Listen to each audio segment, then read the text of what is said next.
I wish we could get the community to volunteer. They need to know firsthand what homelessness looks like, because it could be me, it could be you, it could be, so many different people here. And you don't know until you're there. It's always been us and them, Even a lot of homeless folks that are out there think, well, this is us, man, this is our community, and they're they. But in reality, there's no difference. We all live in the same community. We're so closely knitted together, especially here in Bellingham. How could you distance yourself from someone that's so close? It is an amazing reminder of the relationship that we should have with those folks on the street.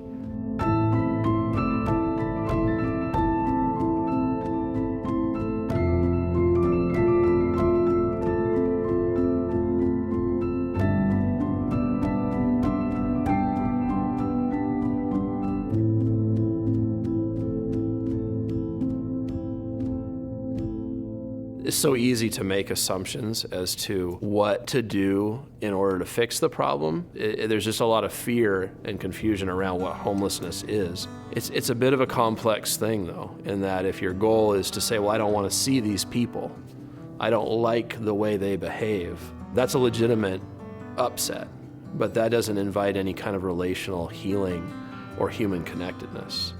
So I would say for our community, come down, get a tour, spend an hour with us, let us answer questions, right? We're not shy people. We hope to be people of hospitality. We inhabit a neighborhood. We have to be good neighbors, and our neighbors have to be willing or have the margin in their own lives to be able to work with folks that, much of society looks down upon, rejects, or marginalizes. And so, some of the things we do to really support a neighborhood and the broader community is offering educational opportunities to speak to the realities of homelessness and what's enabling somebody versus empowering somebody toward the flourishing life. It's bringing health, I should say, to a community. The Good Neighbor Project is our response to any neighborhood that we inhabit.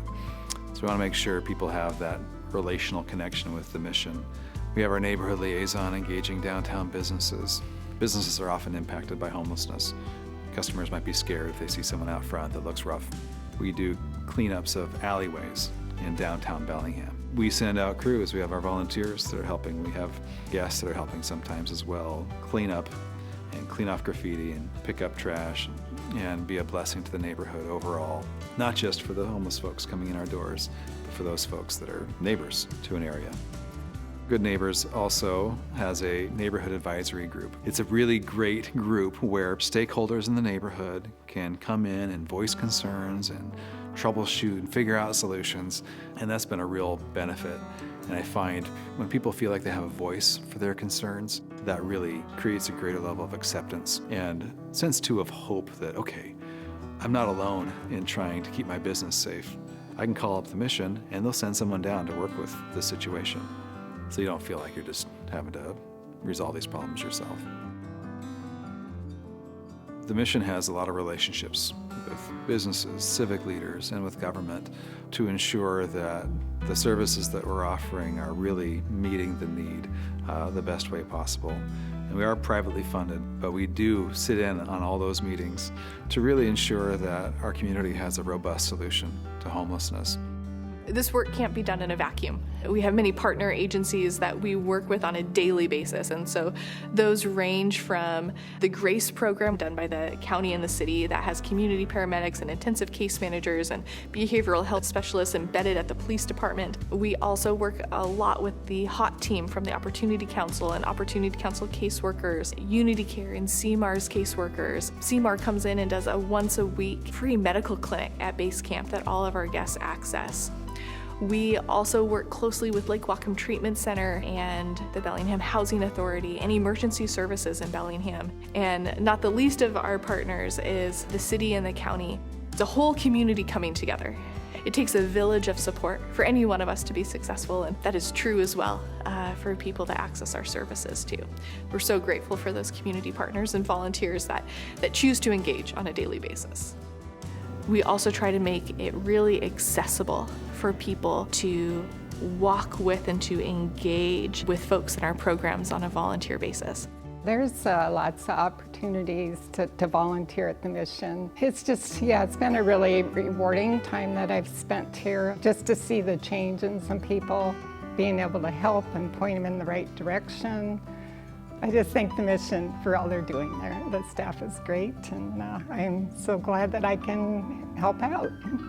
Working here gives you opportunities to talk to people you may not have ever talked to. Sometimes you live a life, everyone around you is following the Lord, and you don't have any opportunities to talk to people that really need some help. And those are some of the strongest people I've ever met, because they've seen the worst in life, and now they're striving for the best in life. One of the best ways to understand the issue of homelessness and really get your mind around it and kind of understand the complexity of it and what it takes is to rub shoulders with people.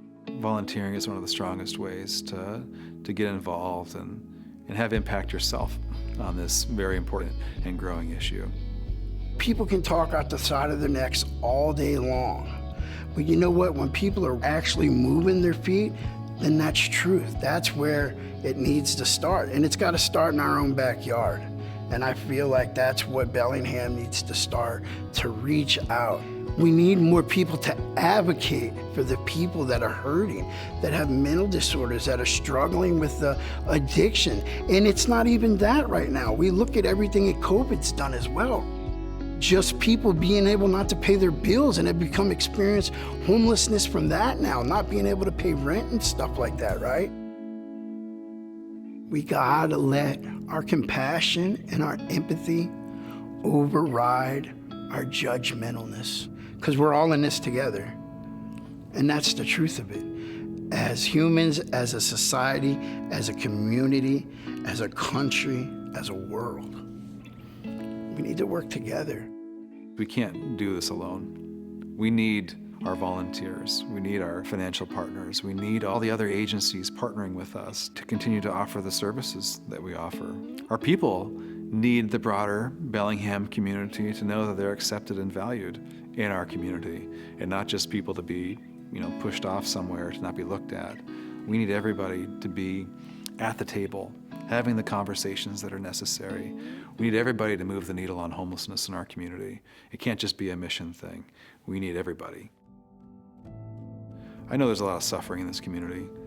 A lot of it's hidden away. We got a lot of beauty here. You got the mountains, the ocean, you got the breweries. You got all these things, right, that are awesome aspects of being in our community. But man, you scratch the surface on somebody, and you see incredible pain out there. And it's visually seen in the people on the street. There's pain there, you know it. And we all experience it. We all try and escape in our different ways. I think our community, as it sees more life change occurring in people's lives, and there isn't just the escapes of the beauty of our area, you'll start to cultivate a sense of hope that things can be different. And hopefully, you'll get in on those things and experience some change in your own life too. Everybody flourishes when the least of these begin to flourish too. That's the hope.